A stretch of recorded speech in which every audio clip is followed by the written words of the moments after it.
Today, the House Oversight Committee released its findings following a months-long investigation into Hunter Biden and his family. Chairman James Comer alleges the Biden family received millions of dollars from foreign entities in Romania and China. Before the report was made public, though, a White House spokesperson released a statement saying, in part, quote, Congressman Comer has a history of playing fast and loose with the facts and spreading baseless innuendo while refusing to conduct his so-called investigations with legitimacy. Earlier, I spoke with CBS News senior investigative correspondent Catherine Herridge about this and other Hunter Biden probes.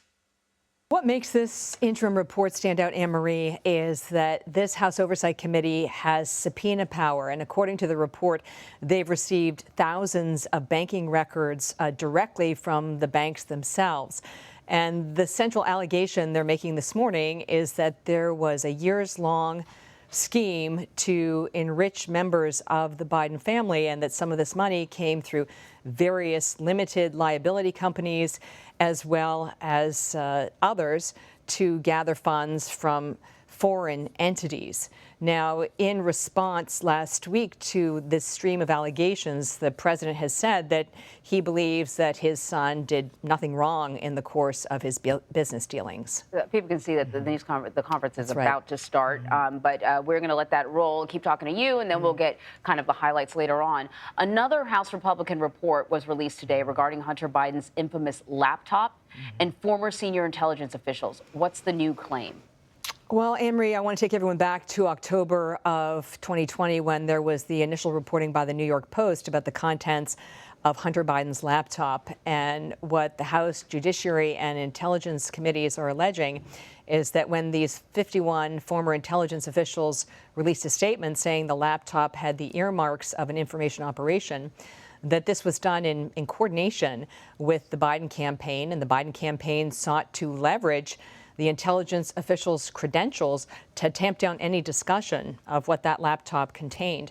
We know through our own independent forensic review of the laptop data that the data we analyzed showed no evidence that had been tampered with or faked in any way.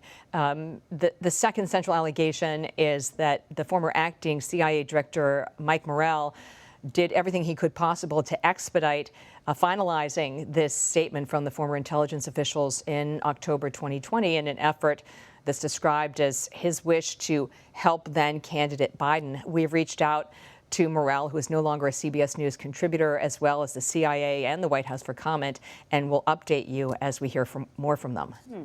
So today is the deadline for the FBI to respond to a subpoena from the House Oversight Committee requesting documents allegedly pertaining to then Vice President Joe Biden. That's correct.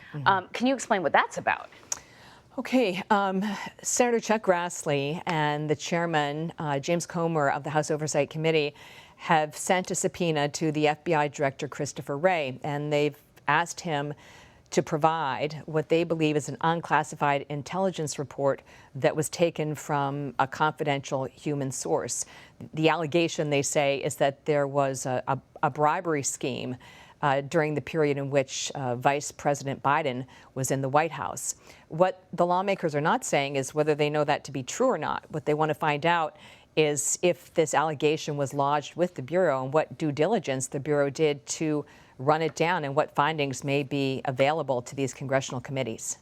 And then there's one more. Last week, the lawyer for an IRS whistleblower met with the House Ways and Means Senate Finance Committees. Now, the whistleblower is claiming that the Justice Department interfered and mishandled a Hunter Biden criminal probe. Can you talk to us about that meeting and about this ongoing investigation? Sure. So, Anne-Marie, based on two sources who are familiar with the matter, they confirmed to CBS News that at the end of last week, a lawyer for the IRS whistleblower met with these two committees in what's called a proffer session. It's an opportunity for the sides to sit down and kind of design the left and right boundaries as to what this IRS whistleblower can tell Congress and have whistleblower protections. There's another complicating layer here, which is that there are very strict privacy restrictions surrounding any kind of discussion of taxpayer information. So part of the idea here is to set the table, allowing for some kind of testimony to Congress without violating sort of the privacy rules on the taxes, and then also staying within these whistleblower protection. The big picture here is that not only has this IRS whistleblower come forward, but I understand other whistleblowers have come forward from the Justice Department to members of Congress, and they have raised similar concerns about whether this investigation into Hunter Biden has been handled in a standard and traditional fashion, or whether there are irregularities that need to be explained.